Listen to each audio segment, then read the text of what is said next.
A beggar boy finds a millionaire crying in front of his dead wife's tomb and whispers, "Don't cry, Daddy." The man is shocked to hear those words and see similarities in the boy's face. He decides to investigate, and what he discovers will surprise you. If this story interested you, subscribe to our channel, don't forget to like this video, and tell us which city you're watching us from. We'll keep going. The autumn wind whispered through the cypress trees as Alexander Morgan stood alone in the garden of memories, his expensive Italian shoes sinking slightly into the damp grass. His tall figure, usually commanding and confident in the boardrooms of New York's highest towers, seemed somehow diminished against the backdrop of marble monuments and carefully tended flowers.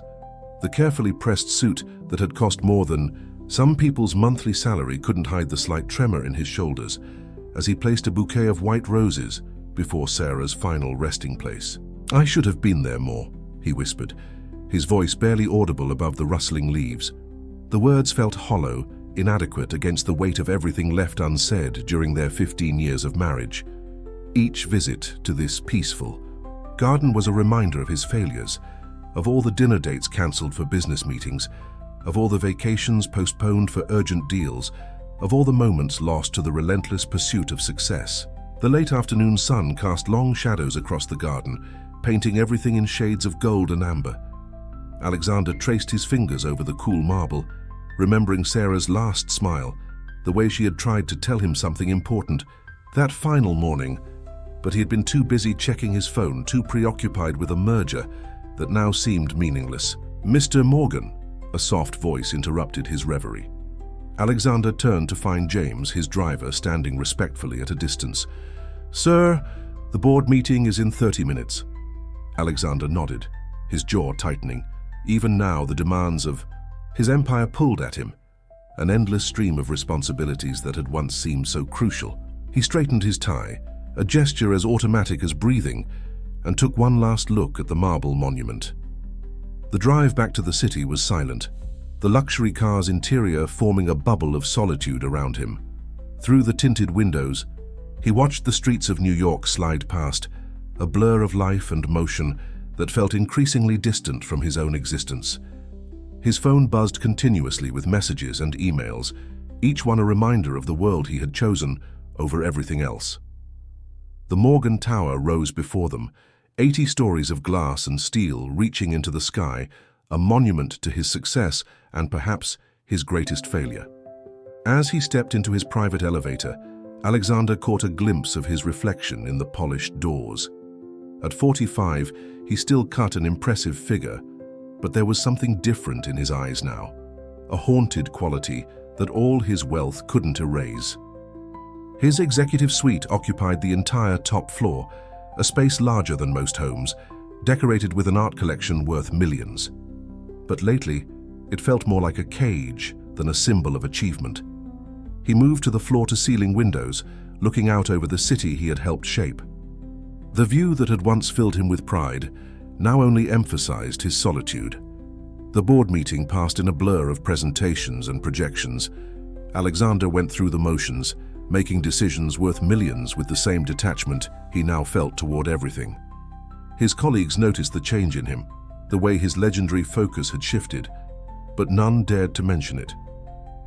As the sun set over Manhattan, casting long shadows between the skyscrapers, Alexander remained in his office. The cleaning staff had long since finished their rounds, and the building had fallen into that peculiar silence that only comes in the hours between day and night.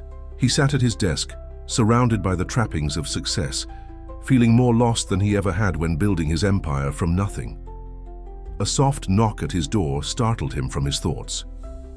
"Mr. Morgan?" His assistant's voice was hesitant. "There's someone here to see you." Alexander frowned. He hadn't scheduled any late meetings. "Send them away, Patricia. It's after hours." "Sir." There was something unusual in Patricia's tone that made him look up. "It's a young boy," he says. "He says it's important." Before Alexander could respond, a small figure slipped past Patricia into the office. The boy couldn't have been more than 12, dressed in simple, worn clothes that seemed out of place in the luxurious surroundings. But it was his eyes that caught Alexander's attention, deep brown eyes that seemed somehow familiar, filled with a wisdom beyond his years.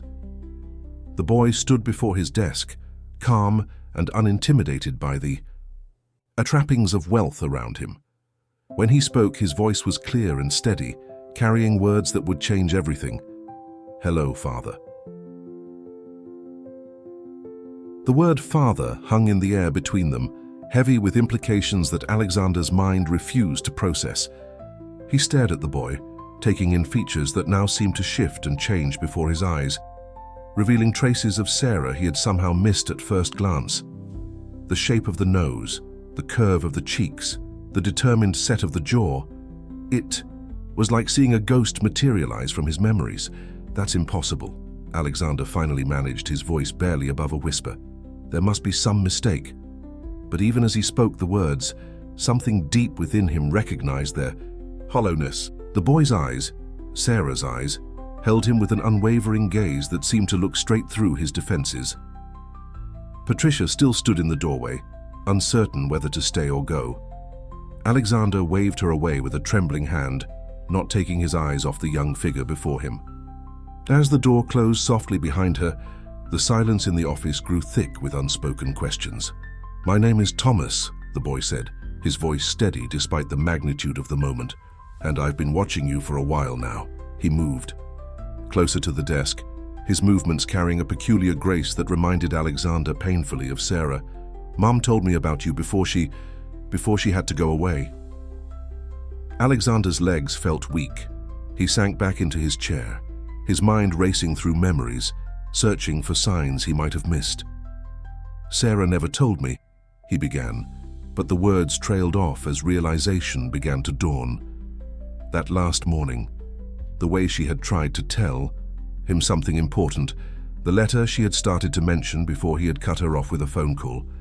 Thomas pulled a worn envelope from his jacket pocket. "She left this for you. I was supposed to wait longer, but..." He paused, glancing around the vast office with its view of the glittering city. "I couldn't watch you suffer alone anymore." With trembling fingers, Alexander took the envelope. He recognized Sarah's handwriting immediately, the elegant slope of the letters, the way she crossed her T's with a slight flourish. The paper felt worn, as if it had been handled many times, though the seal remained unbroken. "How long have you known?" Alexander asked, his voice hoarse. "All my life," Thomas replied simply. "Mom made sure I knew who you were, even if we couldn't be together. I grew up with stories about you. Not the businessman everyone knows, but the man she fell in love with, the one who used to dream about changing the world." Alexander's throat tightened.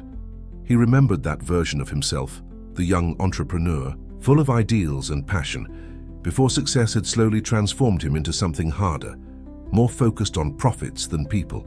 Sarah had loved that younger version of him, had believed in his dreams even when they meant sacrificing their time together. "Where have you been all this time?" The question came out more sharply than he intended, tinged with the pain of lost years. "With Aunt Claire, Mom's cousin, in Boston." Thomas moved to the window, looking out at the city with a contemplative expression that seemed far too mature for his age. "She's taken good care of me, but Mom always said there would come a time when you would need me more than I needed to. Stay hidden." Alexander stood, moving to join Thomas at the window. The city stretched out before them, a glittering tapestry of lights that had once represented everything he thought he wanted. Now standing beside this boy, his son, it all seemed somehow less important. "Why now?" he asked softly. Thomas turned to look at him, and in that moment, Alexander saw not just Sarah's features, but something of himself as well. The same determination, the same intensity he had once possessed before success had dulled its edges. "Because," Thomas said, "everyone deserves a second chance at family, even billionaires who've forgotten how to live." He held out his hand, a gesture so simple yet filled with possibility. "Will you take that chance, Father?" The question echoed in the vast office, carrying with it the weight of past mistakes and future possibilities. Alexander looked at the offered hand, then at the letter still clutched in his own. In that moment, he realized that while he couldn't change the past, the future still held possibilities he had never imagined. Alexander's hands trembled as he opened Sarah's letter in his study, the morning sun streaming through the floor-to-ceiling windows of his penthouse. Thomas sat quietly in a leather armchair across from him, his presence both comforting and unsettling. The boy's patience seemed infinite, a trait that couldn't have come from Alexander's side of the family. The familiar scent of Sarah's perfume still clung faintly to ear, the paper, bringing with it a rush of memories that made his heart ache. As he unfolded the letter, her elegant handwriting filled his vision. "My dearest Alexander, if you're reading this, then our son has finally found the courage to reach out to you. Yes, our son." Those words still feel strange to write, even after all these years of keeping this secret. "I know you must be angry, confused, and hurt. You have every right to be. But please, read this letter until the end, before you make any judgments. Thomas was born from our love, during that summer before we were married, when everything seemed possible, and we were just two dreamers with nothing but hopes for the future. When I discovered I was pregnant, you were in the middle of launching your first company. You were working 18-hour days, pursuing your dreams with such intensity that I feared our child would become an obstacle to your success. I made the decision to hide my pregnancy, telling myself it was for your own good. Claire, my cousin, agreed to raise Thomas while keeping him close enough that I could be part of his life. It was the hardest decision I've ever made, but watching you build your empire, I convinced myself it was right. But I was wrong, Alexander. So terribly wrong. Every time I saw Thomas grow, every milestone I witnessed in secret, I felt the weight of my choice. He has your determination, your spark of brilliance, and my stubborn heart. He's the perfect blend of us both. I've spent years trying to find the right moment to tell you, but as your success grew, the walls between us grew too. The man I fell in love with, who used to talk about changing the world, became consumed by board meetings and profit margins. I watched you transform into someone who measured everything in terms of business value, and I feared that if I told you about Thomas then, you would see him as another asset to manage, rather than a son to love. Alexander paused in his reading, looking up at Thomas, who sat quietly watching him. The boy's composure was remarkable, but Alexander could see the slight tension in his shoulders, the way his fingers gripped the armrests just a little too tightly. "Would you like some water?" Alexander asked, his voice rough with emotion. Thomas shook his head. "Please continue reading. Mom said every word was important." Alexander returned to the letter, his heart pounding. "But Thomas deserves to know his father, and you deserve to know your son. More than that, you need each other. I've watched you both from different angles of life, you losing yourself in the pursuit of success, and Thomas growing up with a piece of his heart missing. You both carry the same loneliness, the same unspoken questions.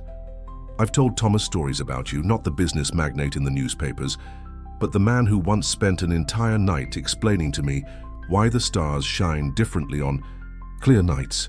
The man who wanted to build things that would make the world better, not just richer. That man is still inside you, Alexander, buried beneath years of boardroom decisions and market analyses. Thomas has inherited your gift for seeing possibilities where others see only obstacles, but he's also inherited my ability to see into people's hearts. He's been watching you, learning about you, preparing himself for this moment.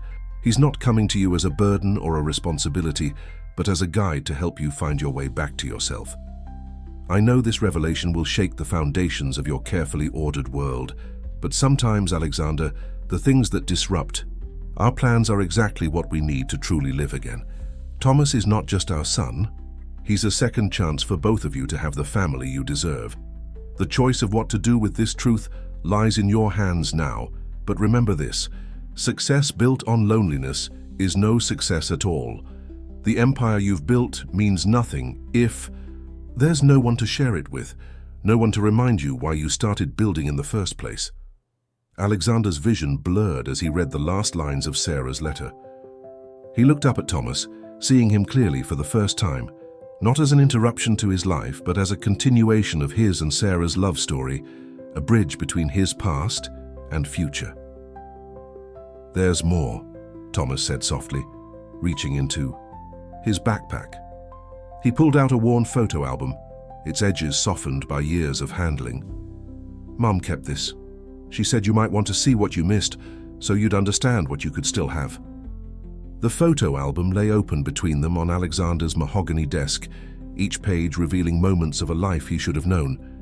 Thomas's first steps, captured in slightly blurry photographs that spoke of spontaneous joy. His first day of school, wearing a backpack almost as big as he was, with Sarah's handwriting noting the date on the back. Birthday parties, Halloween costumes, school plays. A childhood documented with loving attention to detail. "Your mother," Alexander's voice caught. "She was there for all of these?" Thomas nodded, carefully turning a page. "She would visit as often as she could. Sometimes she'd stay with us for days when you were away on business trips." He pointed to a photo of a science fair project, a complex solar system model that had won first prize. "She helped me build this, said I got my love for engineering from you." Alexander studied the photograph, noting the precise attention to detail in the model's construction. It was exactly the kind of project he would have thrown himself into at that age. "You built this when you were 9? 8, Thomas corrected, a hint of pride creeping into his voice. "Mom said you built your first computer at 10, so I wanted to start early." The casual mention of Sarah's stories about him sent a fresh wave of emotion through Alexander. How many times had she shared his past with their son, while he remained oblivious, buried in work just floors below his office? The weight of missed opportunities pressed down on him like a physical force. "Tell me about yourself," Alexander said suddenly, closing the album. "Not what's in these photos. Tell me who you are now." Thomas seemed surprised by the direct question, but his composure quickly returned. "I like building things," he began, his eyes lighting up with genuine enthusiasm. "Not just science projects, but solutions to problems. Last year I designed a water filtration system for my school's environmental club. It wasn't perfect, but it worked better than anyone expected." Alexander leaned forward, recognizing the spark of innovation that had driven his own early career. "What made you think of that?" "We were studying water scarcity in developing countries," Thomas explained, becoming more animated. "Everyone was just talking about how sad it was, but I kept thinking there had to be a way to help. Mom always said you started your company because you wanted to solve problems, not just make money." The mention of his company's origins struck Alexander like a physical blow. He had indeed started with the goal of creating sustainable technology solutions. But somewhere along the way, profit margins had become the primary measure of success. When had he lost sight of his original mission? "Would you like to see my latest project?" Thomas asked, reaching for his backpack again. He pulled out a worn notebook filled with detailed sketches and calculations. "I'm working on a solar-powered charging system for mobile devices. It's still mostly theoretical, but I think it could work." Alexander accepted the notebook, scanning the pages with growing amazement. The designs were rough, but showed remarkable insight for a 12-year-old. More than that, they reminded him of his own early notebooks, filled with dreams of changing the world through innovation. "These are impressive," he said softly, turning the pages with care. "Have you shown these to anyone else?" Thomas shook his head. "Just Aunt Claire, but she doesn't really understand the technical stuff. Mom used to..." He paused, swallowing hard. "She used to say I should wait to show you until we met. She said you'd understand." The simple faith in that statement hit Alexander hard. Sarah had maintained his image as a mentor and innovator to their son, even as he had lost sight of those qualities himself. She had preserved the best parts of him in Thomas's mind, giving their son a father to look up to even in absence. "I would like to understand," Alexander said carefully, closing the notebook. Perhaps we could look at these designs together. I have some experience in solar technology that might be helpful." The smile that broke across Thomas's face was like sunshine after rain, transforming his serious expression into something that reminded Alexander painfully of Sarah's joy when she was truly happy. "Really? You mean it?" "Yes," Alexander replied, surprised to find himself smiling in return. "But first, I think we need to discuss some changes. This office isn't the place for this conversation."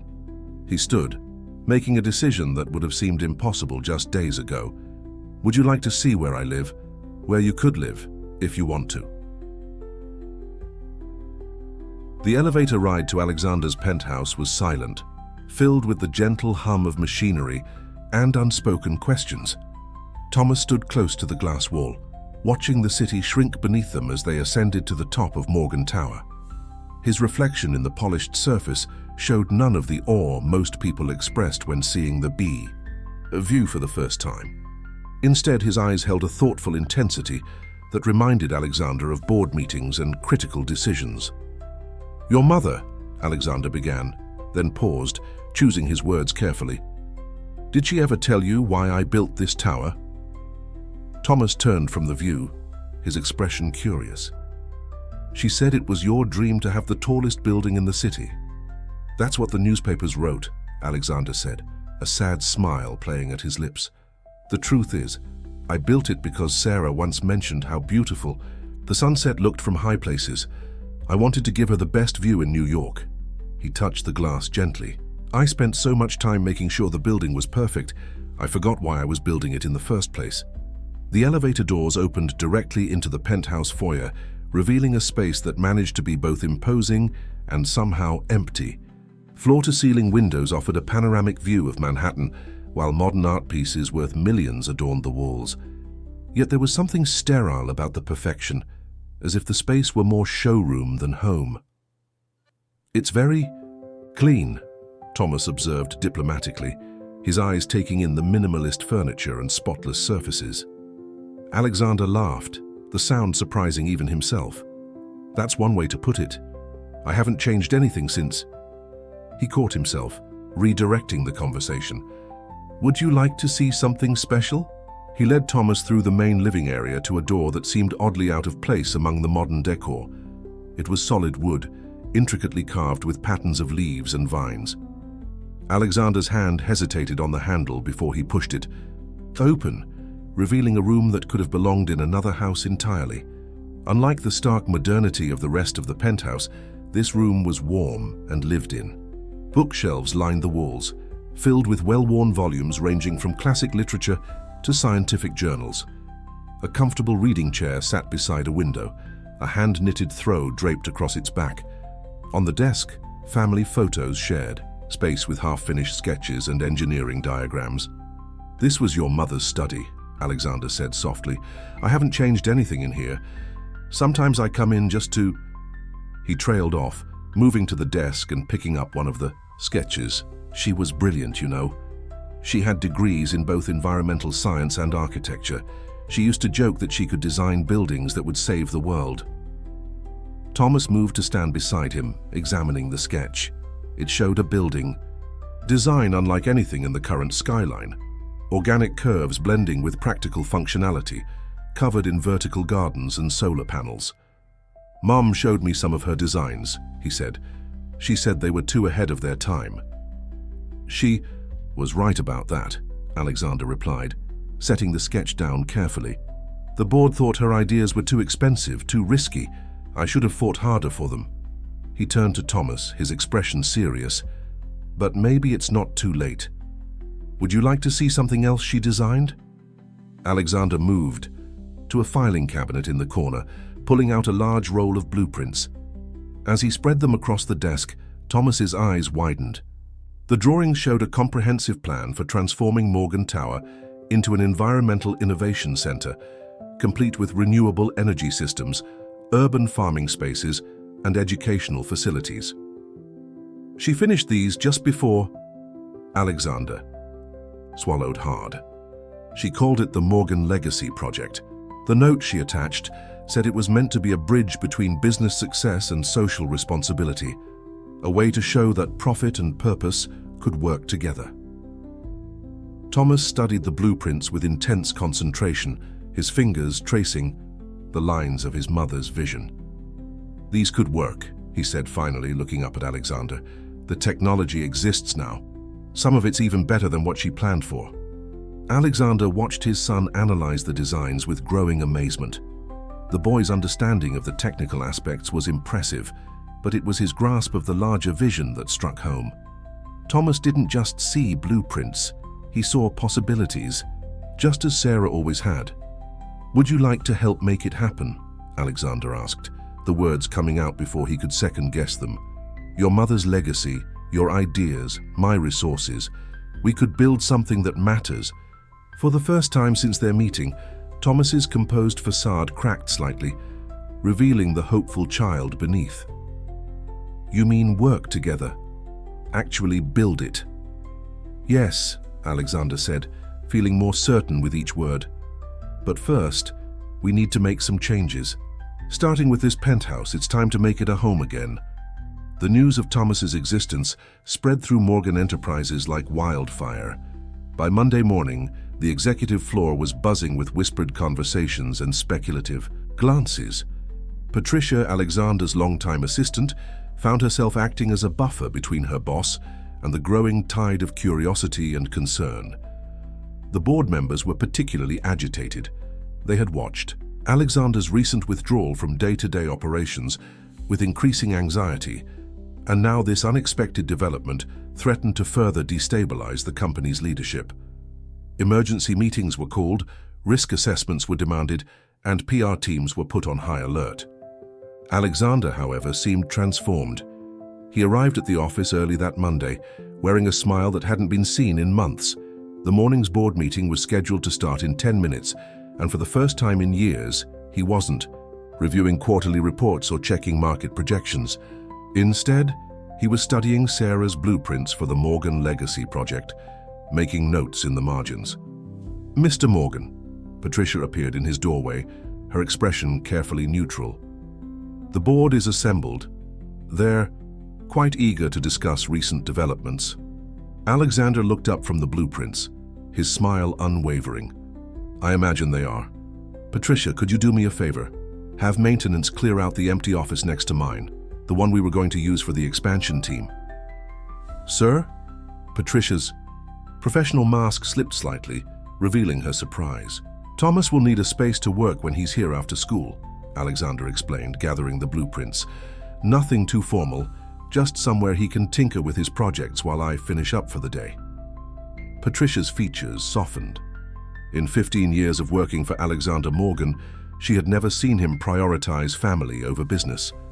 "Of course, sir. I'll see to it personally." The boardroom fell silent as Alexander entered, 14 pairs of eyes watching him with varying degrees of concern and curiosity. Richard Blackwood, the head of the board and Alexander's longest-standing business partner, stood at the head of the table. "Alexander," Richard began, his tone carefully measured, "we understand you've had some personal revelations recently. The board is naturally concerned about how this might affect company operations." Alexander laid the blueprints on the table, smoothing them out deliberately before speaking. "Gentlemen, ladies, I'm about to show you something that will change the future of Morgan Enterprises. But first, yes, let's address the elephant in the room. I have a son. His name is Thomas. He's 12 years old and he's brilliant." "Alex," Richard interrupted, "no one doubts that this is a significant personal matter, but the company is about to evolve," Alexander cut in, his voice firm but energized. "Sarah, my late wife, left us a legacy that we've ignored for too long. These blueprints represent a complete reimagining of what Morgan Enterprises could be." He began explaining Sarah's vision for the Morgan Legacy project, watching as skepticism gradually gave way to interest among some board members. The younger executives in particular leaned forward as he described the potential for combining profitable innovation with environmental responsibility. "This is more than just a building renovation," Alexander continued. "It's a statement about who we are and what we stand for.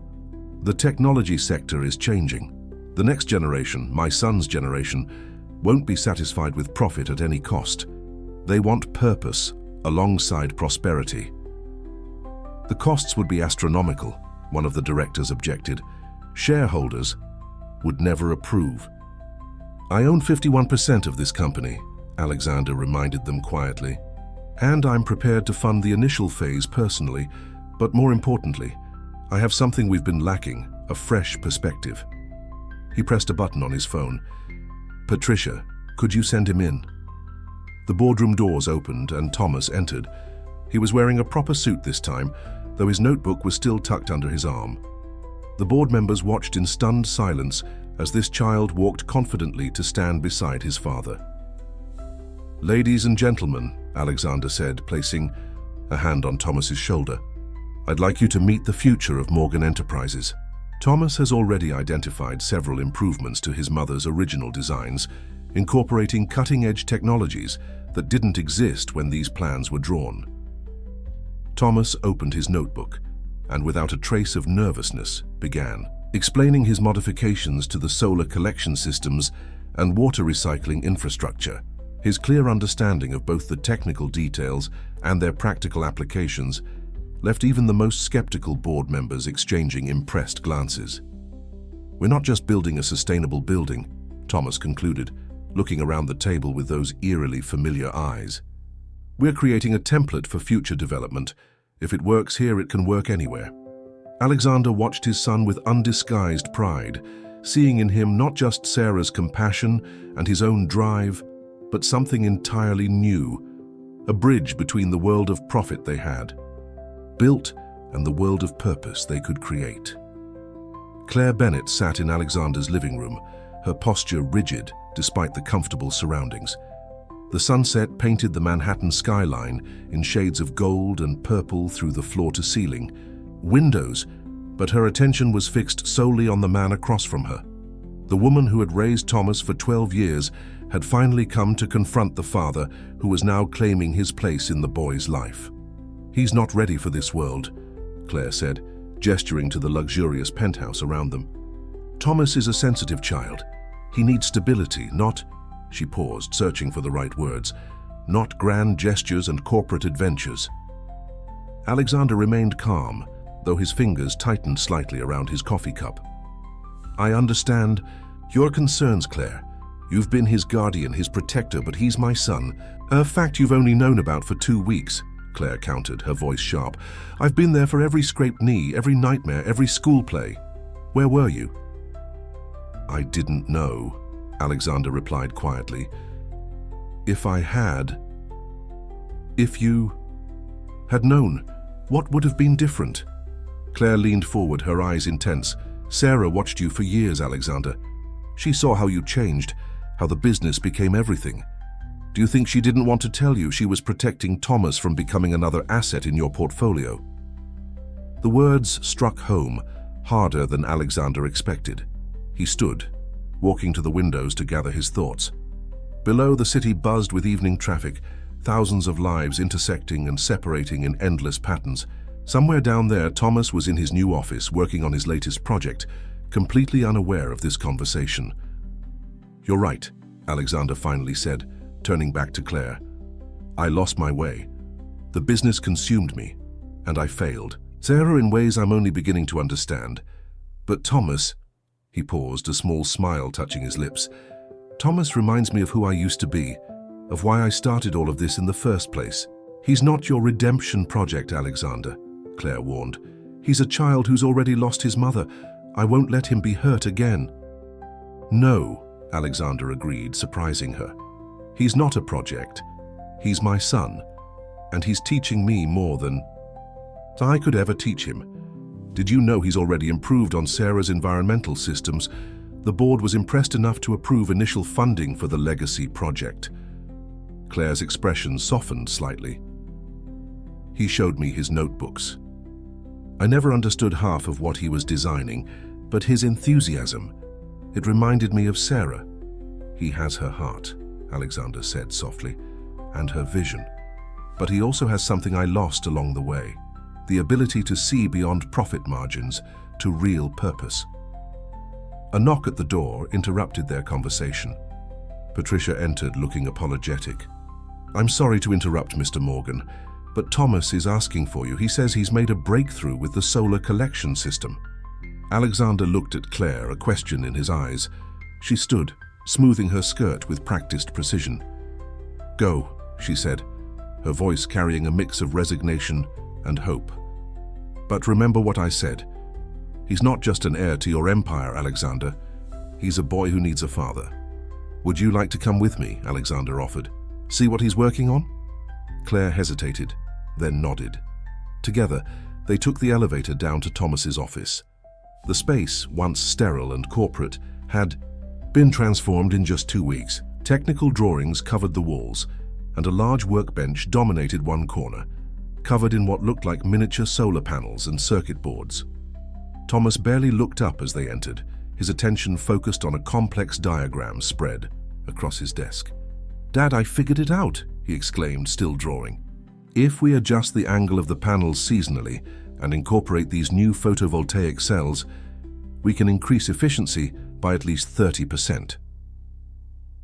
Claire watched as Alexander moved to stand behind his son, examining the drawings with genuine interest. The boy's excitement was infectious, and even she had to admit there was something special happening here. Thomas was flourishing in ways she hadn't expected. "Show me," Alexander said, pulling up a chair. As Thomas launched into a detailed explanation, Claire noticed something she hadn't seen before: the way they mirrored each other's gestures, the shared intensity in their eyes when discussing technical details, the natural flow of their conversation. She slipped out quietly, leaving father and son absorbed in their work. In the elevator, she pulled out her phone and looked at the last message Sarah had sent her. "When the time comes, trust that love will find its way." Maybe, Claire thought, Sarah had seen something in both of them that was only now coming to light.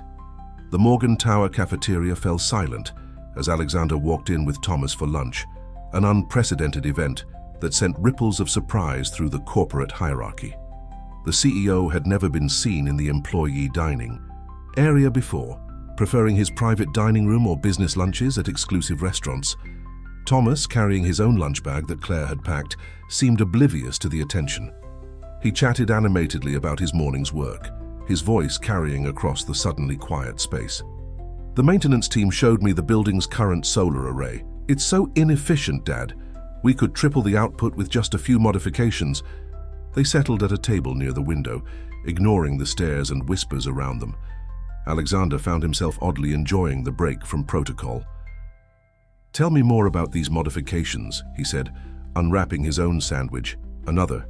First for the CEO, known for his fine dining habits. A young woman approached their table, clutching a tablet to her chest.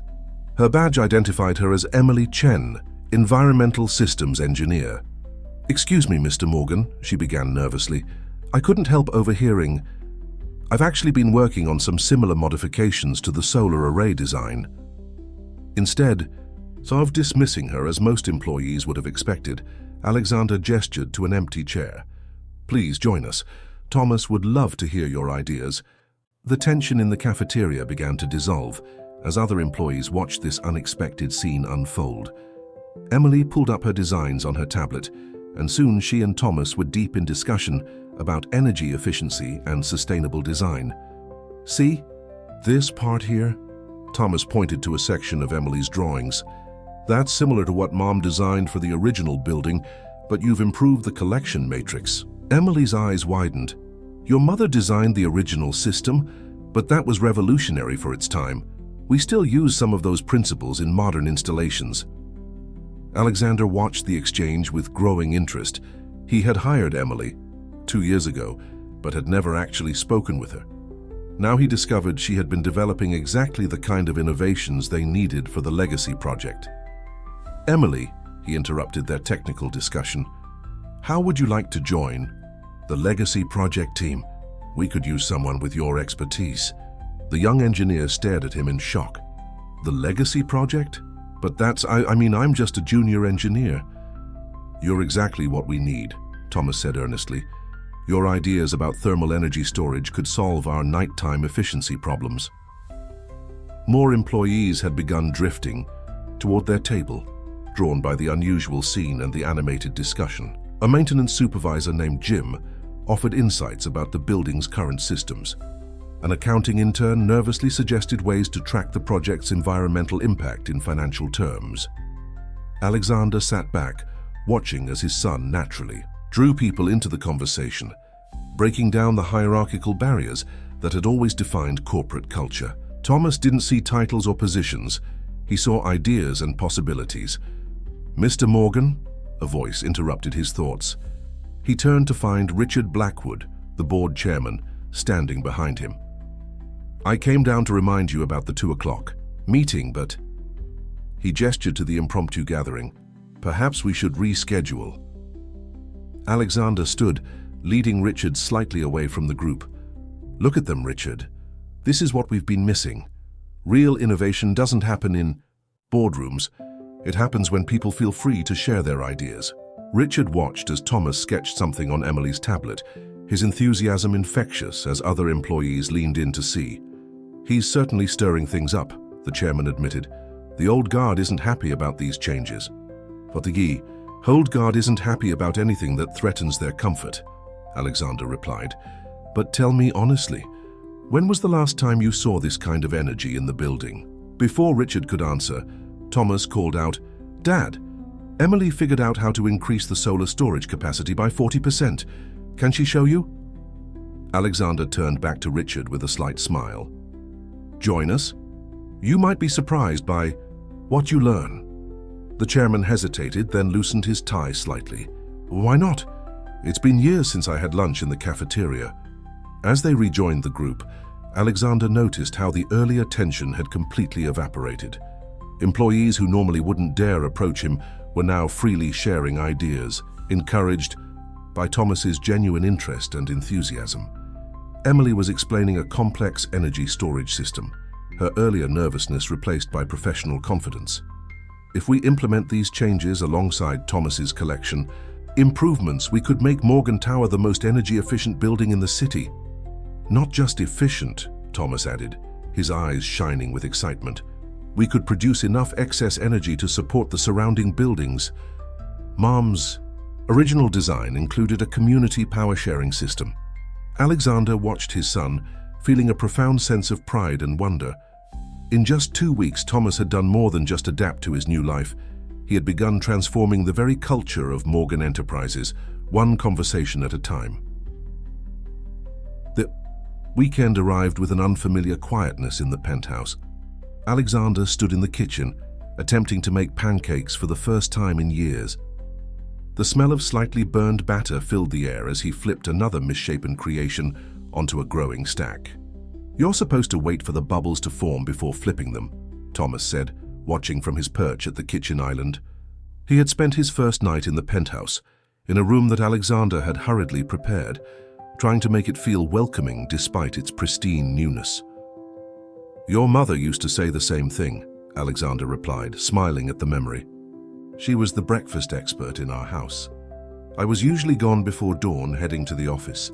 Thomas slid off his stool and moved to stand beside his father at the stove. "Here, let me show you. Aunt Claire taught me." He took the spatula, demonstrating the proper technique with practiced ease. "See? Wait for the bubbles, then flip gently." Alexander watched his son cook, noting how confident he seemed in the kitchen. It was yet another aspect of Thomas's life he had missed, another skill learned without him. "What else did Aunt Claire teach you?" "Lots of things," Thomas said, sliding a perfectly golden pancake onto a plate. "She said everyone should know how to take care of themselves, no matter how much money they have. She taught me to cook, do laundry, even basic sewing."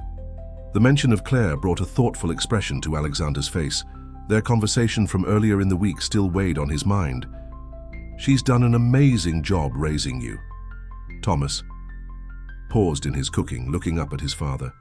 "She did her best, but she always told me stories about you and Mom, about how you used to be before."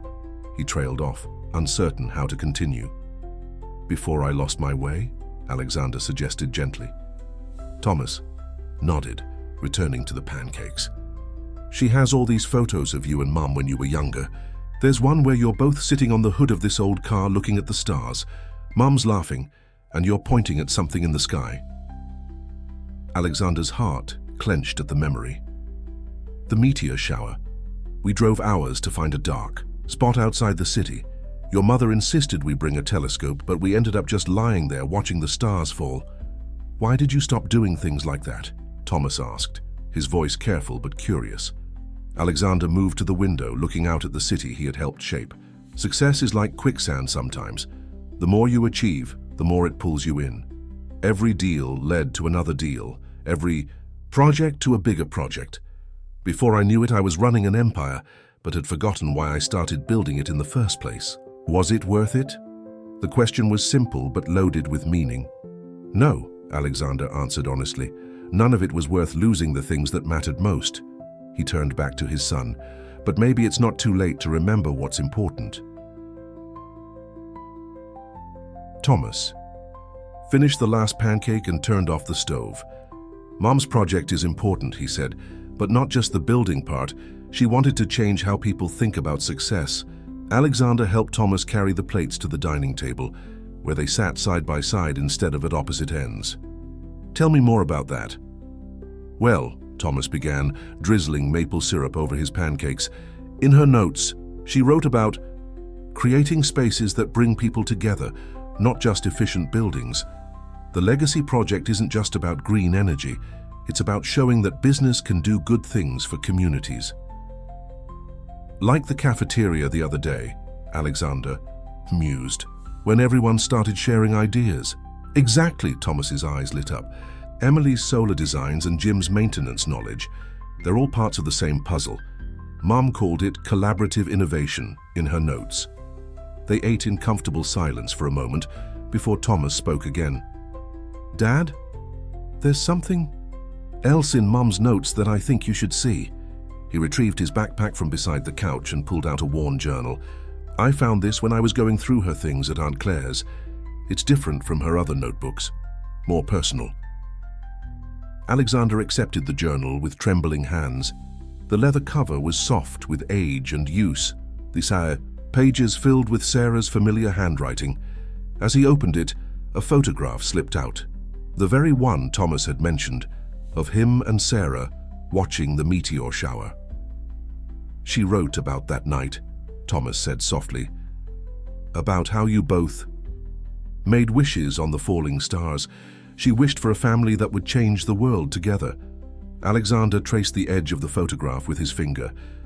I wished for success, he admitted. I promised her I'd build something meaningful, something that would last. He looked up at his son, seeing Sarah's hope and his own determination reflected in those eyes. I just didn't understand what meaningful really meant until now. Thomas smiled, a gesture so like his mother's that it made Alexander's heart ache. Maybe that's why Mom kept all her designs, even when you were too busy to look at them. She knew someday you'd remember. Remember what? That the biggest dreams aren't about buildings or money, Thomas said, quoting from the journal. They're about the people we love and the difference we make together. The Morgan Enterprises quarterly shareholders meeting was traditionally a formal affair, held in the company's grand conference center with strict protocols and predictable presentations. But this quarter was different. Alexander had insisted on holding it in the building's newly renovated atrium, where the first phase of the Legacy Project was already taking shape. Shareholders and board members mingled uncomfortably in the transformed space, where construction scaffolding was draped with living walls of vertical gardens. Emily Chen stood beside a detailed holographic display of the new solar collection system, while Jim and his maintenance team demonstrated the practical applications of the sustainable technologies being implemented. This is highly unconventional, Richard Blackwood muttered to Alexander as they watched the crowds gather. The old guard is already nervous about the changes. This might push them over the edge. Good, Alexander replied calmly. It's time they were pushed out of their comfort zones. Where's Thomas? As if on cue, Thomas emerged from behind the holographic display, tablet in hand. He was dressed in a suit that matched his father's, but with sneakers that Claire had insisted he be allowed to wear. Everything's ready, he reported. Emily's presentation is loaded and the energy efficiency demonstrations are set up. Alexander smiled at his son's professional demeanor. In the month since Thomas had entered his life, the boy had shown an remarkable ability to bridge the world of childhood and corporate responsibility. Remember, he said softly, you don't have to do this if you're not comfortable. Thomas squared his shoulders. Mom would want her project explained properly. I can do this. The meeting began with traditional financial reports, but the setting made even dry statistics seem different. Shareholders found themselves sitting on sustainable bamboo chairs, surrounded by growing things, while natural light streamed through new solar-collecting windows. When it was time for the legacy project presentation, Alexander stepped up to the podium. "Ladies and gentlemen, a month ago I stood before you and promised changes. Today you're sitting in the beginning of that change." He gestured to the living walls and energy displays around them. "But to truly understand where we're going, you need to understand where this vision came from." He motioned to Thomas, who joined him at the podium. A murmur went through the crowd, while rumors had spread about Alexander's son. This was the first official acknowledgement of his existence to the shareholders. "My late wife, Sarah Morgan, was more than just the woman behind the CEO," Alexander continued. "She was an architect and environmental engineer who dreamed of transforming how we think about corporate responsibility. The legacy project was her vision, and now it's being brought to life by a new generation." Thomas took his place at the podium, his tablet connecting seamlessly with the holographic display. As images of Sarah's original designs merged with new innovations, he began to explain the project with a clarity that belied his age. "The Morgan Legacy Project isn't just about making one building sustainable," Thomas explained, his voice steady. "It's about creating a template for corporate transformation. Every innovation we implement here can be adapted for other buildings, other companies, other communities." He walked the shareholders through the technical aspects, but also emphasized the human element. How the changes were already affecting employee morale and productivity. How the community engagement programs were creating positive publicity. How the sustainable systems would provide long-term cost savings. In the middle of his presentation, a shareholder interrupted. "This is all very impressive, but the costs are already showing returns," Emily stepped in, pulling up real-time data from the first phase of implementations. "The new solar array has reduced our energy costs by 23% in just 3 weeks. The living walls are improving air quality and reducing HVAC loads. And the community power sharing initiative has generated positive press worth millions in advertising value." Alexander watched as Thomas and Emily tag-teamed the presentation, addressing concerns with data and demonstrating solutions with practical examples. The shareholders' skepticism began to shift to interest, particularly when Jim's team showed the actual cost savings from the new systems. "But the most important return," Thomas concluded, pulling up a final image, the photograph of his parents, watching the meteor shower, "isn't measured in dollars. Mom used to say that true legacy isn't about what we build, but about how we inspire others to build on our foundations." The room fell silent as the image hung in the air, young Alexander and Sarah full of dreams and hope before success had complicated everything. Then, surprisingly, applause began to spread through the atrium. It wasn't the polite, corporate applause of usual shareholders' meetings, but something more genuine, more emotional. Richard Blackwood leaned over to Alexander. "I've been in business for 40 years, he said quietly, "and I've never seen anything quite like this. Your boy, he has a gift for making people believe in possibilities." Alexander nodded, watching as shareholders gathered around Thomas and Emily, asking questions and examining the demonstrations with genuine interest. "He reminds them of what we all used to be," he replied, "before we forgot why we started building in the first place." The school science fair buzzed with excitement as students, parents, and teachers moved between displays in the gymnasium. Thomas stood beside his project, a working model of the Morgan Tower's new sustainable systems, complete with miniature solar panels and a living wall demonstration. It was his first time presenting at his new school, and despite his experience with corporate shareholders, he felt butterflies in his stomach. "Will he really come?" Thomas asked Claire, who stood nearby, straightening his project display for the 3rd time. She had driven him to school early to set everything up, just as she had done for every science fair before. "He promised, didn't he?" Claire replied, though her own voice held a hint of uncertainty. Alexander Morgan had never attended a school event before, and old habits were hard to break. The judges were making their way down the line of projects, clipboards in hand, when a murmur spread through the gymnasium.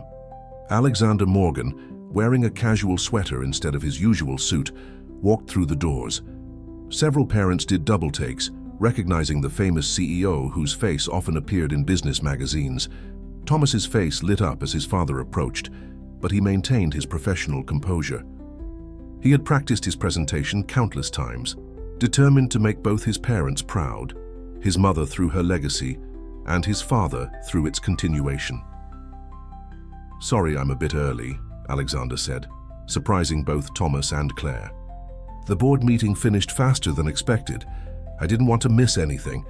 Claire watched as father and son exchanged smiles, noticing how Alexander's presence seemed to boost Thomas's confidence rather than make him nervous.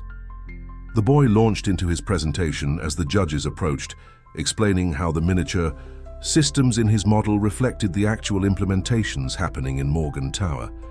"The living walls aren't just for show," Thomas explained, pointing to the small plants growing in his vertical display.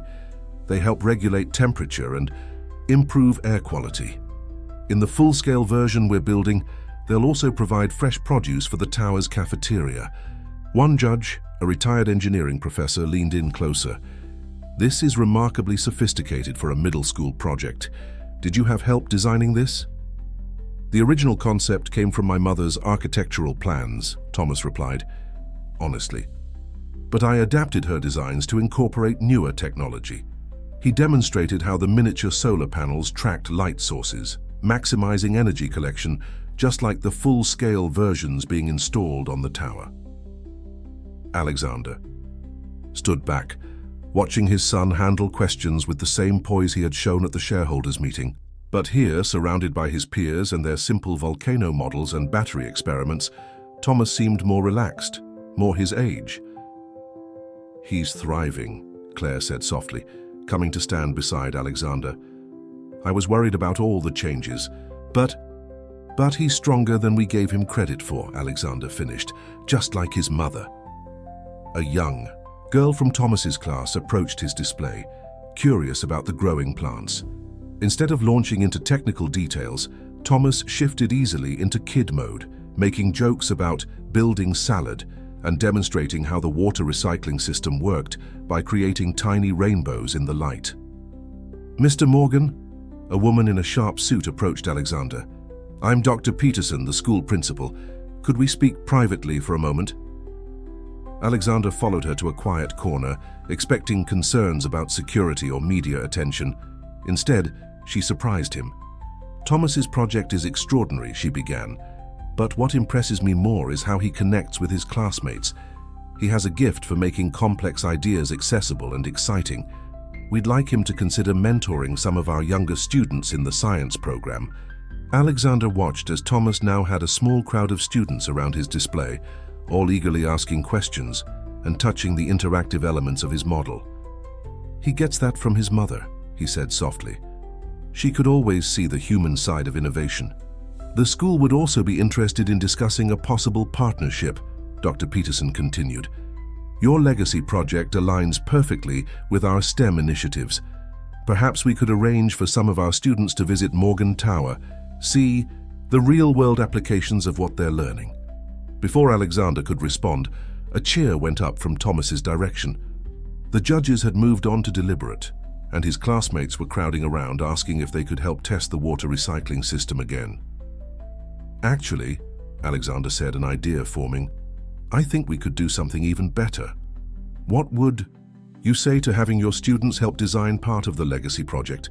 A learning garden, perhaps, or a renewable energy demonstration area?" Dr. Peterson's eyes lit up. "That would be extraordinary. The educational value would go both ways," Alexander finished, watching Thomas laugh with his new friends. Sometimes the best innovations come from seeing things through fresh eyes. As they discussed possibilities, Claire touched Alexander's arm. "The judges are returning," she said softly. "I think they've made their decision." The gym fell quiet as the head judge stepped up to the microphone. Thomas returned to his display, standing tall between his father and aunt, both of whom placed supportive hands on his shoulders. In that moment, Alexander realized that this, not the board meetings or shareholders' presentations, was what real success felt like. The weekend retreat center nestled in the Catskills was a far cry from Morgan Tower's steel and glass environment. Alexander sat on the rustic cabin's porch, watching as Thomas and a group of other children worked on what appeared to be a complicated rope bridge across a shallow stream. The corporate family wellness weekend had been Emily's idea, a way to help employees connect outside the office and share the environmental values the company was embracing. "He's really good with them," Emily said, joining Alexander on the porch with 2 cups of coffee. She handed him one, gesturing to where Thomas was patiently showing younger children how to tie secure knots. "Hard to believe he's the same kid who presents to shareholders." Alexander accepted the coffee gratefully. "Sarah would have loved this," he said, watching as his son demonstrated proper rope tension to his attentive audience. The whole idea of bringing families together, connecting with nature, it's exactly what she envisioned for the company. "The employees are noticing the changes," Emily offered. "Not just the environmental initiatives, but the whole culture shift. People actually want to come to work now." Below them, Thomas had organized the children into teams, each responsible for different aspects of the bridge construction. Even the usually shy kids were joining in, encouraged by his inclusive leadership style. "Look at how he divided the tasks," Alexander observed. "Everyone has a role that matches their strengths. The artistic ones are designing the decorative elements, the mathematical ones are calculating rope lengths. Just like he did with the legacy project teams," Emily noted, "he has an instinct for bringing out the best in people." The bridge project was clearly more than just a children's activity. As parents began gathering to watch, Thomas explained how the bridge design incorporated principles of sustainability and teamwork. He had somehow turned a simple rope bridge into a lesson about community building and environmental responsibility. "Mr. Morgan?" A small girl, probably around 7, tugged at Alexander's sleeve. "Thomas says you know how to make the best rope swing. Will you help us after the bridge is done?" Alexander blinked in surprise. He hadn't made a rope swing since college, when he and Sarah used to escape to parks between classes. "Thomas told you that? He said you and his mom made the most amazing swing in Central Park," the girl insisted. "Please? He said you were really good at calculating the perfect arc for maximum fun and safety." Emily tried to hide her smile as Alexander stood, clearly moved by the revelation that Thomas had been sharing stories about his younger days. "Well," he said, his voice slightly rough, "we can't disappoint them, can we?" The rest of the afternoon became something Alexander would never have imagined possible a few months ago. He found himself working alongside employees and their children, sharing stories about engineering principles while helping construct an elaborate rope swing system. Thomas moved between helping his father and coordinating the bridge team, his natural ability to connect people shining through. As the sun began to set, the families gathered for a barbecue. The children proudly showed off their completed bridge, decorated with solar-powered fairy lights that Thomas had brought from his workshop. The rope swings, there were now 3 of them, had been thoroughly tested and approved by kids and adults alike. "Dad?" Thomas joined Alexander at the picnic table, his clothes slightly muddy from the day's activities. "Can we do something like this at the tower? Not the rope swings, obviously, but maybe some kind of community space where people can work together and share ideas." Alexander looked around at the scene before them. Employees who normally only saw each other in meetings were sharing food and laughing together. Children who had been strangers that morning were now planning future adventures. The artificial barriers of corporate hierarchy had melted away, replaced by genuine connections. "Actually," he said, "I think we can do better than that. What if we expanded the Legacy project to include a community innovation center, a place where employees' families, local schools and community groups could come together to work on sustainable projects?" Thomas's eyes lit up. "Like a bigger version of the school partnership? We could have workshops and demonstration areas, and maybe even a garden like this." "Your mother's original plans included something similar," Alexander remembered. "She called it the heart of innovation, a space where business and community could grow together." Emily, who had overheard their conversation, joined them. "The atrium renovation is almost complete," she said. "With some modifications, we could incorporate a community space into the next phase." As they discussed possibilities, Alexander watched Thomas sketch ideas on a napkin. his expression identical to Sarah's when she was deep in creative mode. The boy had somehow managed to inherit not just their best qualities, but their shared dream of using success to make a meaningful difference. "You know what this means, don't you?" Thomas looked up from his sketch with a mischievous smile. "We're going to need a really big rope bridge." The laughter that followed was genuine and warm, echoing across the retreat center's grounds. Alexander realized that while he had spent years building an empire of steel and glass, his son was teaching him how to build something far more valuable: bridges between people, between ideas, between the world that was and the world that could be. The discovery happened on a rainy Sunday afternoon.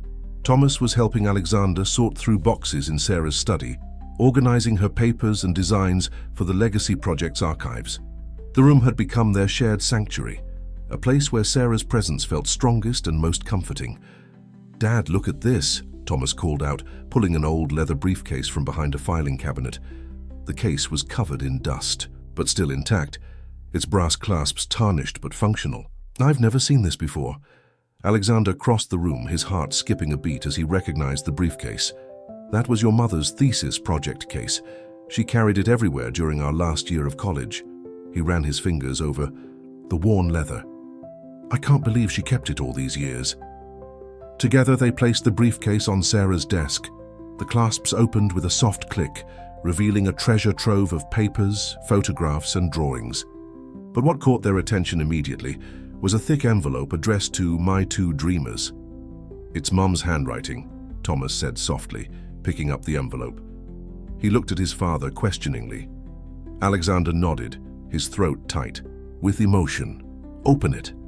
Inside were several letters and a small USB drive.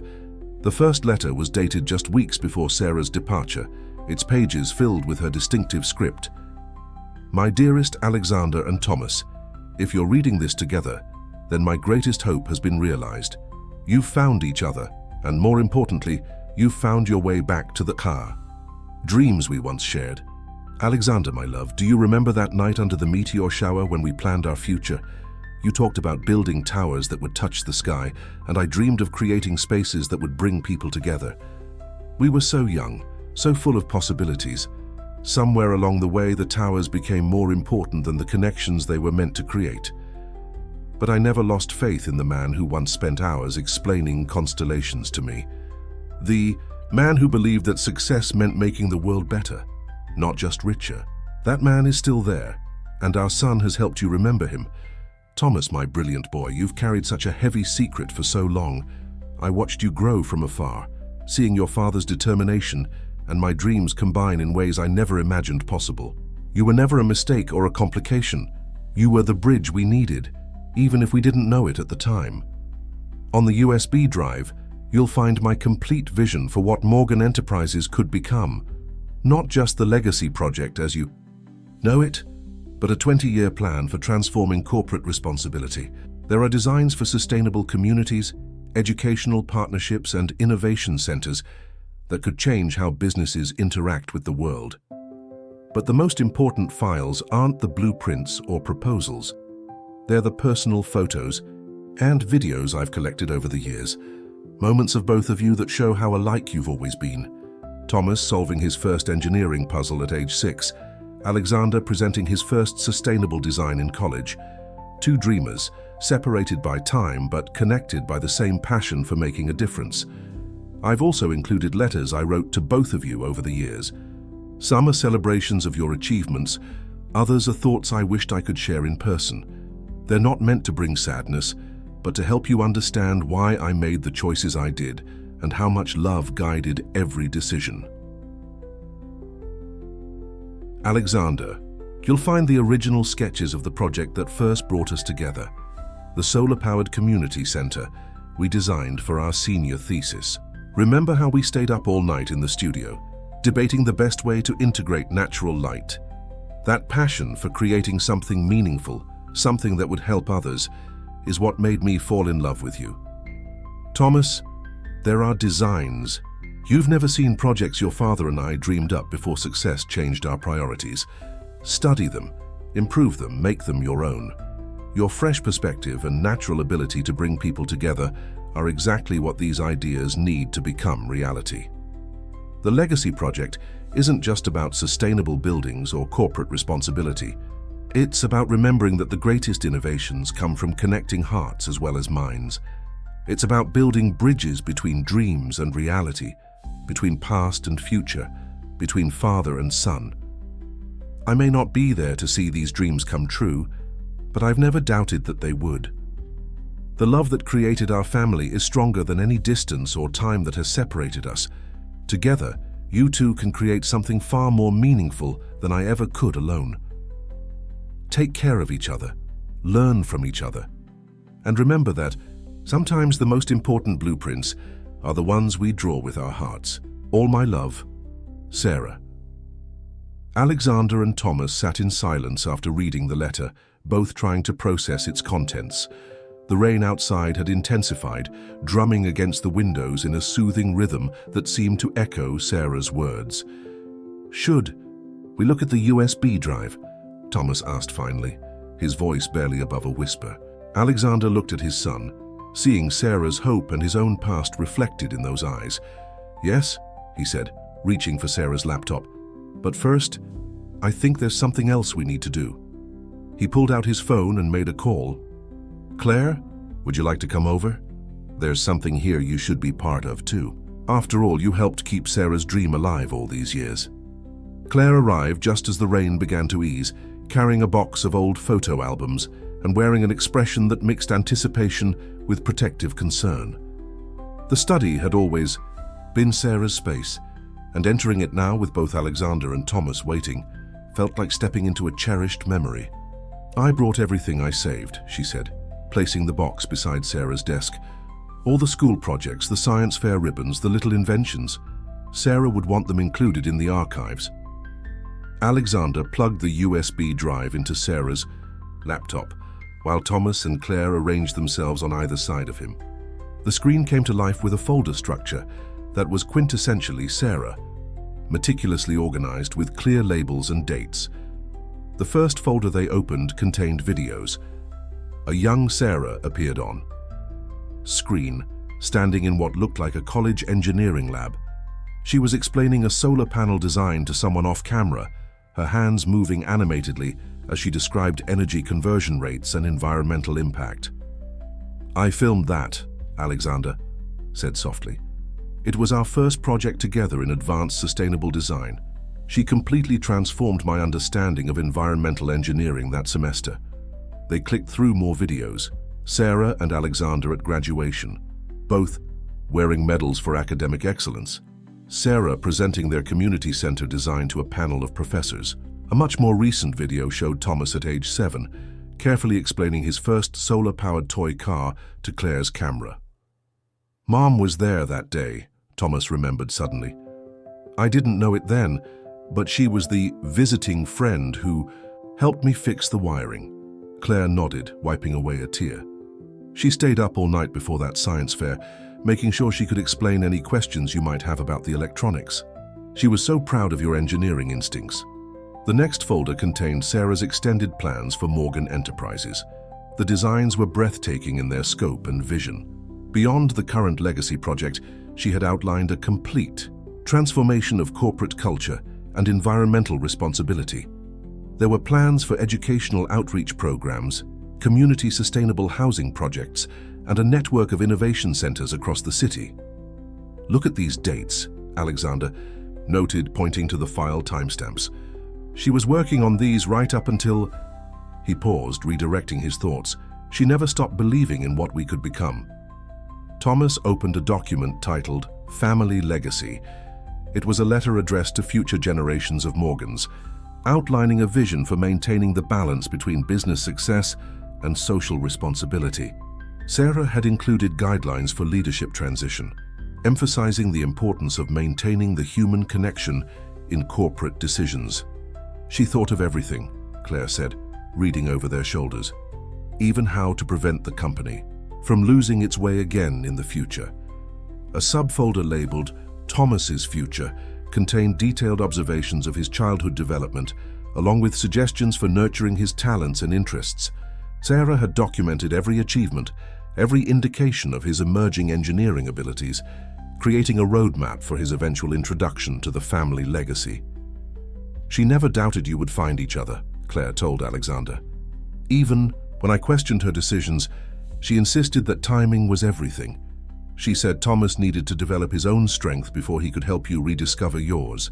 They spent hours exploring the digital archive, each file revealing new layers of Sarah's careful planning and deep love for her family.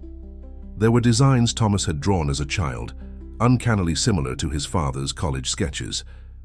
There were business proposals Alexander had written in his early career, full of the idealistic vision that had first attracted Sarah. As evening approached, they found one final video, dated just weeks before Sarah's departure. She sat in this, very steady, looking directly into the camera with a gentle smile. "My dear family," she began, "if you're watching this together, then everything I hoped for has come to pass. Alexander, you've remembered who you were meant to be. Thomas, you've found your place in the world we dreamed of building. And Claire, my devoted friend, you've helped guide them both to this moment." She paused, touching something off-screen, the same desk they now sat around. The Legacy Project isn't just about sustainable buildings or corporate responsibility. It's about sustaining the connections that make life meaningful. The bridges we build between dreams and reality, between past and future, between parent and child. The video ended with Sarah's smile, a moment frozen in time that seemed to fill the study with warmth, despite the growing darkness outside. Alexander reached out, taking Thomas's hand in his right and Claire's in his left. "She gave us a roadmap," he said quietly, "but she also gave us something more important, a reason to follow it together." The transformation of Morgan Tower was progressing faster than anyone had anticipated. The once sterile lobby now featured living walls bursting with greenery, while solar panels glinted on every available surface. But with change came resistance, and not everyone was happy with the new direction. Alexander stood in the boardroom, facing a group of agitated senior executives. Robert Sterling, one of the company's longest-serving vice presidents, was particularly vocal in his opposition. "This has gone far enough, Alexander," Sterling declared, slapping a financial report onto the table. "These green initiatives are eating into our profit margins. The shareholders are getting nervous." "The same shareholders who gave us a standing ovation last month," Alexander replied calmly, thinking of Thomas's presentation and the enthusiasm it had generated. "That was emotional manipulation," Sterling countered. "Bringing your son into this using Sarah's memory to push through these radical changes, it's not good business sense." The room fell silent at the mention of Sarah. Alexander felt a familiar surge of anger, but suppressed it, remembering how Thomas handled confrontation, with patience and understanding rather than force. "Let's look at the actual numbers," he suggested, pulling up the latest project data. "Emily, could you join us, please?" Emily entered the boardroom carrying her tablet. The young engineer had become an invaluable part of the Legacy project team, her practical expertise helping to bridge the gap between vision and reality. "The initial investment in sustainable systems is significant," Emily acknowledged, displaying charts on the main screen. "But our projections show full cost recovery within 3 years, with increasing returns after that. The Community Power Sharing Initiative alone has generated positive PR worth millions." Sterling scoffed. "PR doesn't pay dividends." "No," came a voice from the doorway, "but innovation does." Thomas stood there, his school backpack still over one shoulder. He hadn't been expected at this meeting, but somehow he had known he would be needed.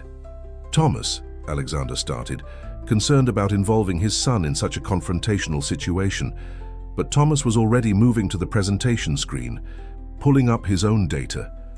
"Mr. Sterling," he said, his voice steady, "did you know that 3 major tech companies have already approached us about licensing our solar collection system?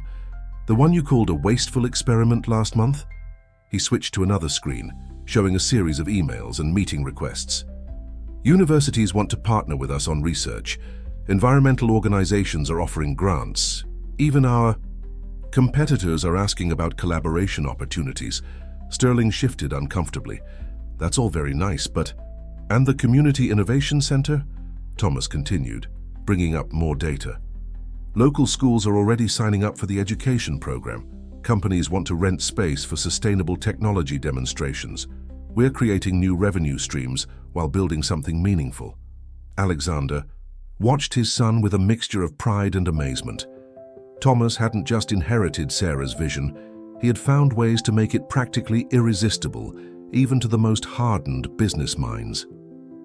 "The world is changing, Mr. Sterling," Thomas said, his tone respectful but firm. "Companies that don't adapt won't survive." Mom understood that. She knew that real success means growing in the right direction, not just growing bigger. Emily stepped forward, adding her support. "The employees are more engaged than ever. Productivity is up, sick days are down, and our recruitment numbers have doubled since we started the Legacy project." Sterling looked around the room, sensing he was losing ground. "The old guard won't accept this easily," he warned. "There will be resistance." "The old guard said the same thing when I started this company," Alexander responded, moving to stand beside his son. "They said sustainable technology was a pipe dream.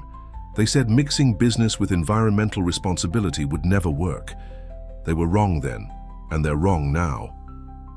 He placed a hand on Thomas's shoulder, feeling the quiet strength there. "My son reminded me of something important. Success isn't just about what we build, but about how we build it. Sarah knew that.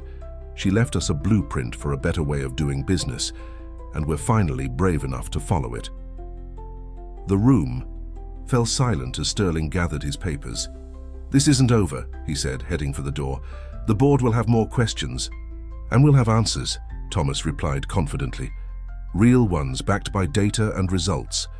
Mum taught me that the best way to handle doubt is to build something so obviously right that even the skeptics have to believe in it." After Sterling left, Emily began clearing away the presentation materials. "He won't be the last one to resist," she warned. "No," Alexander agreed, "but maybe that's not a bad thing. Opposition makes us prove our case more thoroughly, build our solutions more carefully." Thomas was already at the whiteboard, sketching out new ideas. "What if we invited the skeptics to help design the next phase?" he suggested. "Let them see the process from the inside, understand the benefits firsthand." Alexander smiled, recognizing Sarah's gift for turning opponents into allies. "You know what? That's exactly what your mother would have suggested." The Community Innovation Center was scheduled to open in 2 weeks, and the pressure was mounting. Construction crews worked around the clock to complete Sarah's vision, transforming the lower floors of Morgan Tower into a space that blended learning, technology, and natural beauty. But as the deadline approached, unexpected complications arose. "The environmental permits are being challenged," Emily reported during the morning meeting. "Sterling's group has filed objections about the rooftop garden and community access areas." Alexander rubbed his temples, feeling a familiar tension headache building. The resistance from the old guard had evolved from boardroom arguments to legal challenges, each delay threatening to derail their progress. "Can we fight it?" he asked, looking through the stack of legal documents. "We can," Thomas said, entering the conference room with Claire. "Or we can try something different." Since the discovery of Sarah's archives, Thomas had been spending more time at the tower, balancing schoolwork with his increasing involvement in the Legacy project. Claire, initially skeptical of his dual role as student and innovator, had become one of their strongest supporters. "Sterling's main argument is about security and liability," Thomas continued, spreading out a new set of drawings. "So let's address those concerns directly. I've been working with the school's engineering club on some ideas." The drawings showed modifications to the rooftop garden design, incorporating advanced security systems that blended seamlessly with the environmental features. Access points were redesigned to improve flow while maintaining control, and educational areas were clearly separated from sensitive corporate spaces. "These are impressive," Emily said, studying the plans, "but can we implement them in time?" "We'll need help," Thomas admitted. "That's why I invited some people to join us." As if on cue, the conference room door opened again. A group of students from Thomas's school entered, followed by their science teacher and, to everyone's surprise, Robert Sterling himself. "Mr. Sterling has been helping us refine the security aspects," Thomas explained, catching his father's startled look. "It turns out he has some interesting ideas about integrating safety features with sustainable design." Sterling looked uncomfortable, but determined. When Thomas showed me how the students were approaching the problems I raised, well, let's just say they made some compelling arguments. The students began presenting their solutions, each one addressing a specific concern that Sterling's group had raised. They had clearly done their homework, backing up their proposals with research and practical considerations. "The thing is, Dad," Thomas said quietly while the others examined the plans, "sometimes the biggest opponents can become the strongest allies. They just need to feel heard and involved." Alexander watched as Sterling engaged with the students, his years of security expertise helping to refine their innovative ideas. The man who had been their strongest critic was now fully engaged in making the project work, his objections transformed into constructive improvements. "Sarah would have loved this," Claire murmured, standing beside them. "She always said the best solutions come from bringing different perspectives together." The meeting extended into the afternoon, with Sterling's security expertise blending surprisingly well with the students' creative approaches. By the end, they had a revised plan that satisfied both safety concerns and environmental goals. "I still have reservations," Sterling admitted as the meeting concluded. "But," he glanced at the students gathering their materials, "maybe it's time I learned to see things from a different angle." After the others had left, Alexander found Thomas staring out the window at the city below. The sun was setting, casting long shadows between the buildings and highlighting the new solar panels that now adorned neighboring structures, companies that had been inspired by Morgan Tower's transformation. "How did you know?" Alexander asked. "About Sterling?" Thomas smiled, a gesture that reminded him so much of Sarah. Mom's journals mentioned that some of the strongest environmental initiatives in her college days came from former skeptics. She wrote that people who question the most deeply often become the most committed once they understand the vision. Alexander looked at his son with newfound appreciation. "You're not just building sustainable systems, are you? You're building sustainable relationships." "That's what Mom wanted," Thomas replied. "The Legacy Project isn't just about green technology or corporate responsibility. It's about bringing people together, helping them see that we can all be part of something bigger than ourselves." As they stood together watching the city lights come on, Alexander realized that Sarah's greatest legacy wasn't the building plans or environmental systems. It was their son, who had inherited her ability to see the best in people and bring it out in unexpected ways. The grand opening of the Morgan Legacy Innovation Center was scheduled for sunrise, Sarah's favorite time of day. Alexander stood in the transformed atrium, watching the first rays of light filter through the solar collecting windows, creating patterns on the living walls that seemed to dance with life. The space was everything she had envisioned, and more, a perfect blend of nature, technology, and human connection. "The first school groups will be here in an hour," Emily reported, tablet in hand as she conducted final checks. "Everything's ready in the educational wing, and the rooftop garden tours are set to begin at 9.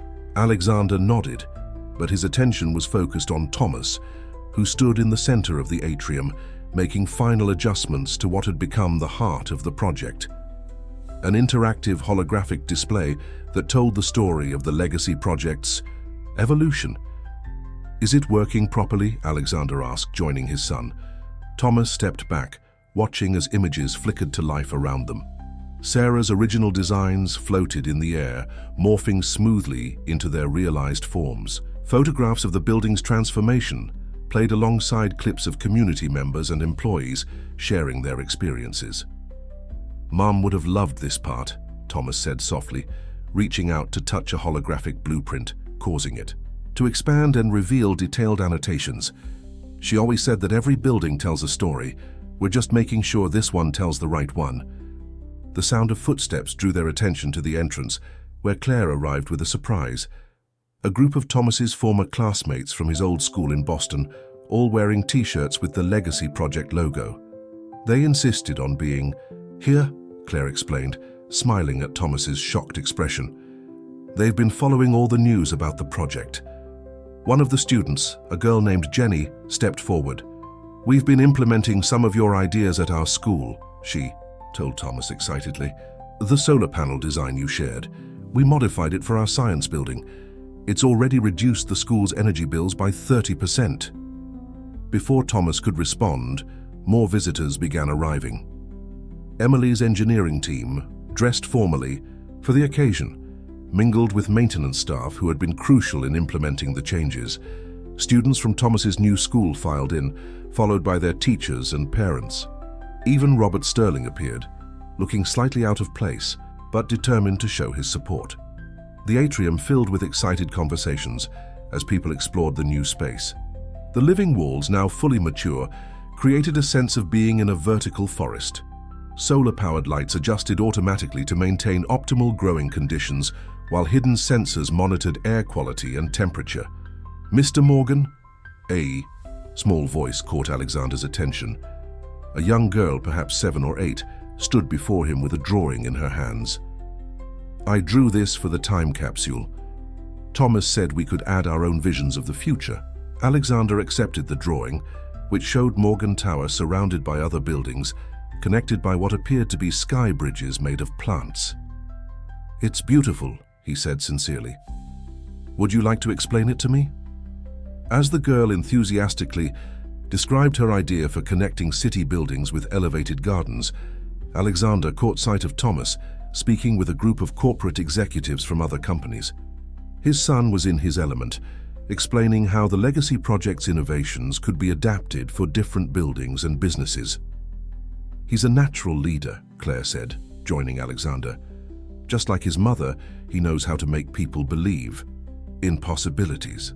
The morning sun had fully risen now, filling the atrium with golden light that seemed to make the entire space glow. Alexander watched as Thomas moved through the crowd, connecting people with similar interests, sharing ideas, and ensuring everyone felt included, just as Sarah would have done. "We did it," Alexander said softly, more to himself than to Claire. "We actually built her dream." Claire touched his arm gently. "No, Alexander, you and Thomas did more than that. You took her dream and made it grow into something even bigger than she imagined." As if to emphasize her words, the holographic display shifted to show the latest addition to the project, a network of similar innovation centers planned for cities across the country, each one built on the principles Sarah had established and the improvements Thomas had developed. The legacy project had become more than a single building's transformation. It was now a movement, spreading from city to city, company to company, sparked by the vision of a woman who believed in the power of connecting hearts and minds, and brought to life by the son who inherited her gift for bringing people together. Thomas rejoined them, his eyes bright with excitement. "Dad, you won't believe what some of the other companies are planning. They want to create a network of sustainable innovation hubs, all connected and sharing resources. It's like Mom's community power-sharing idea, but on a global scale." Alexander pulled his son into a tight hug, overwhelmed by the magnitude of what they had achieved together. "She would be so proud of you," he whispered, "of all of this." Thomas hugged him back, then stepped away with a familiar, determined expression. "It's almost time for the official opening," he said. "Are you ready?" Alex